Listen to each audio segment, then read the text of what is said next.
Olá, Ranilson Clepson, Sebastião Costa e amigos da cultura. O presidente Lula repercute essa semana também, meio à posse do Trump nos Estados Unidos. Aqui no Brasil, repercute a primeira reunião ministerial do governo Lula de 2025. E estou vendo aqui no G1, em reunião com ministros, Lula fala em corrigir erros, abre aspas, entrega para o povo ainda não foi a que nos comprometemos a fazer, fecha aspas. Há vários fatores que explicam os menores índices de popularidade do governo Lula 3.0 em relação aos seus dois primeiros governos, que tiveram índices de aprovação na casa do que se pode chamar de índices espetaculares, ultrapassando a casa dos 80% de aprovação. Você tem várias questões sendo colocadas. Primeiro, a divisão política do país, né?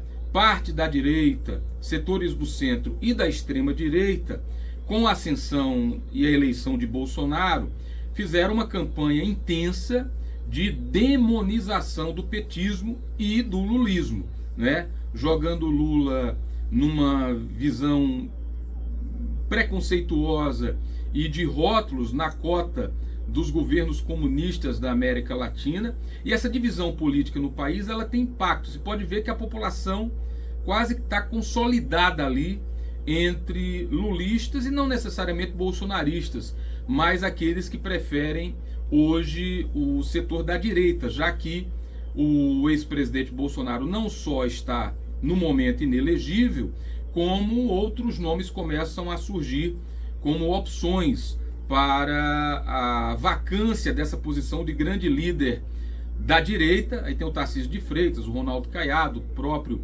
Pablo Marçal, até o Gustavo Lima, o cantor, está na roda também, e outros nomes que podem aparecer, o Zema de Minas Gerais. Então, mas o Brasil está dividido, né? Por mais que o governo busque fazer entregas e por mais que os índices econômicos tenham impacto junto à população no dia a dia, alguns fatores pesam. A presença, por exemplo, e a proliferação do discurso dos setores de direita tem ganhado a narrativa nas redes sociais. Tem uma questão curiosa, porque você tem uma divisão entre meta social e meta fiscal. Você tem uma divisão entre o que é a necessidade real da população e o que o mercado está exigindo. E essa narrativa, você tem parte das denominações evangélicas mais ligadas à direita, à pauta conservadora. Então tudo isso tem contaminado o debate. Porque se você for observar do ponto de vista de entregas sociais, o governo até tem alguns índices que pode comemorar: redução do desemprego a uma queda histórica, melhoria, né, em linhas gerais, do poder de compra da população mais pobre.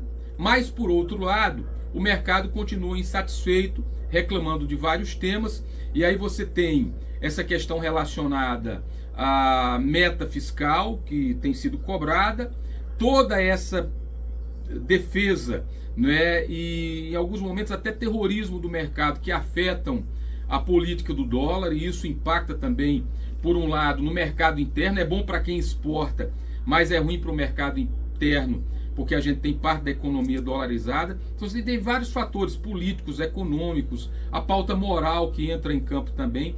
Mas não vamos deixar de falar do próprio governo. O governo Lula tem pecado muito, principalmente no tocante à sua comunicação. Tem sido como uma espécie de torre de Babel, com cada um falando uma linguagem.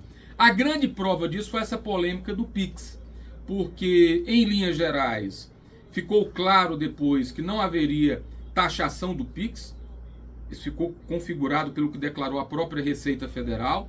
Mas o terrorismo que foi feito em torno disso, toda a especulação que foi feita em torno do tema, e a falta de uma comunicação clara, específica, assertiva do governo, causou essa grande confusão e fez com que o governo recuasse, porque nisso, essa guerra das redes sociais tem sido ganha, né?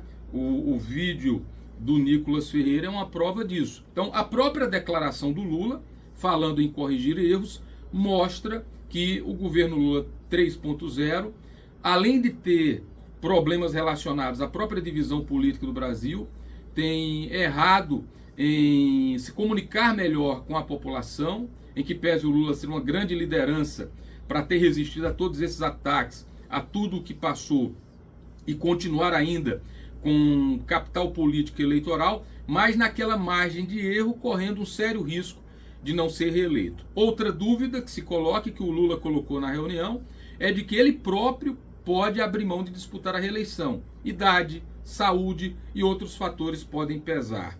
O Magno Martins dizia recentemente no encontro aqui na região, tem quase certeza que o Lula deve apontar o Fernando Haddad como seu nome, até porque uma da carência, enquanto a direita tem nomes com uma certa fartura, a esquerda, o setor mais à esquerda, tem uma dificuldade de nomes muito grande. E o nome do Fernando Haddad acaba voltando à cena como possível substituto, caso o Lula não esteja bem para disputar a reeleição. Então, em linhas gerais, o momento não é bom para o governo Lula, e aquela história, necessidade, talvez essa reunião tenha sido um sinal de que ele percebe que o seu governo precisa de uma grande chacoalhada, sob o risco de não conseguir capital eleitoral para a reeleição em 2026. Vamos aguardar como é que as coisas se comportam nesse ano, para saber quem tem mais garrafa vazia para vender no ano que vem.